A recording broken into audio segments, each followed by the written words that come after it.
Hello everyone, this is Tom Fox and I'm the Compliance Evangelist, and I'd like to welcome you to 1 Month to Better Third-Party Management. This month my monthly series is sponsored by Opus. Opus helps you to free your business from the complexity and uncertainties of managing risks associated with your customers, vendors, and third parties. By combining the most innovative third-party risk management and know your customer compliance SaaS platforms with unparalleled data solutions, Opus turns information into action so your business can thrive. Learn more about Opus at www.opus.com. This month I'm going to take a deep dive into third-party risk management. I'm going to consider what you need to do to take a look at third parties, the due diligence you need to engage in, how you should evaluate that due diligence, what contract terms and conditions should be a part of your due diligence going forward, and how you should manage that relationship after the contract is signed.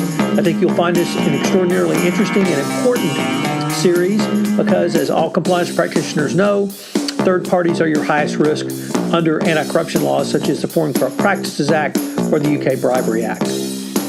This is Tom Fox. Thank you very much for listening to 1 Month to Better Third-Party Management.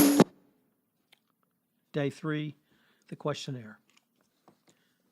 The next step in the 5-step process for third-party risk management is the questionnaire. The term questionnaire is mentioned several times in the 2012 FCPA Guidance. It is generally recognized as one of the tools that a company should complete in its investigation to better understand with whom it is doing business.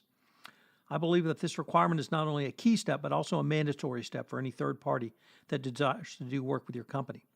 I tell clients that if a third party does not want to fill out a questionnaire or will not fill it out completely, that you should not walk but run away from doing business with such a third party. In the UK Ministry of Justice's 6 Principles of an Adequate Compliance Program, they said the following about questionnaires. This means that the business person who desires a relationship and the foreign business representative commit certain designated information in writing prior to beginning the due diligence process. One of the key requirements of any successful compliance program is that a company must make an initial assessment of the proposed third-party relationship. The size of the company does not matter, as a small business can face quite significant risks and will need more extensive procedures than other businesses facing limited risk or more limited risks. The level of risk that a company faces will also vary with the type and nature of the third parties. It may have business relationships with. For example, a company that properly assesses that there is no risk of bribery on part of one of its associated persons will accordingly require nothing in the way of procedures to prevent bribery in the context of that relationship. By the same token, bribery risk associated with reliance on a third-party agent representing a company in negotiations with foreign public officials may be assessed as significant and accordingly requires much more in the way of procedures to mitigate those risks. Businesses are likely to need to select procedures to cover a broad range of risks, but any consideration by a court in an individual case of the adequacy of procedures is likely to focus on those procedures designed to prevent bribery on the part of the associated person committing the offense in question. So what should go on, or rather, what should you ask for in your questionnaire? Some of the things that I think you should inquire on from a proposed third party are the following. Ownership structure. Describe whether the proposed third party is a government or state-owned entity, the nature of the relationship with local, regional, or governmental bodies. Are there any members of the third party related to, by blood, any foreign government officials? Financial qualifications. Describe the financial stability of and all the capital to be provided by the proposed third party.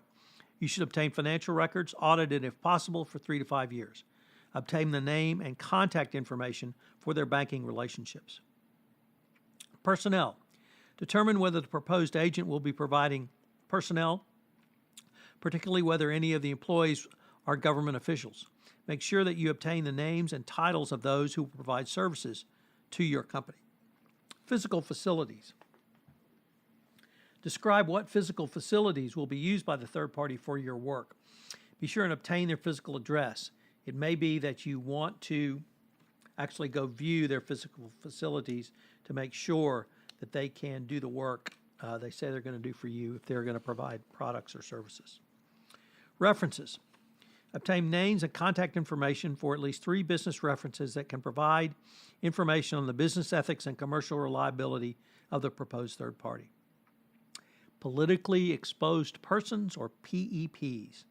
Are any of the owners, beneficial owners, directors, or officers of the company politically exposed persons? Are they government officials? Have they been government officials? Are they officials of state-owned enterprises? Have they recently been employees of state-owned enterprises? Are they related by blood or close family members of foreign government officials or employees of state-owned enterprises? Ultimate beneficial owner. It is imperative that you obtain the identity of any UBOs or ultimate beneficial owners. If you don't, it could be the situation where a foreign government official is hiding in an ownership structure. We've had several enforcement actions around that same fact pattern. The compliance regime. Does the proposed third party have an anti-corruption or anti-bribery compliance program in place? Do they have a code of conduct? If yes, obtain copies to all relevant documents and training materials. FCPA training and awareness. Has the proposed third party received any training? Are they certified in any manner, or have they been certified by any recognizable entity? Here you have to take care because the certification does not protect you if this third party engages in bribery and corruption. This means that while it might be nice to have such a certification, it's not going to be a silver bullet for you or a cross in front of Dracula. You need to be able to demonstrate you've done your own due diligence based upon the information you received. So don't let certification fool you. Nevertheless, it's obviously a nice to have. One thing that you should keep in mind is you will likely have pushback from your business team in making any of the inquiries listed. However, my experience is that most proposed agents that have done business with a U.S. or U.K. company have already gone through this process. Indeed, they understand that providing this information on a timely basis, they can set themselves apart as more attractive to the U.S. businesses. In other words, it's a market differentiator. The questionnaire fills several key roles in your overall management of third parties.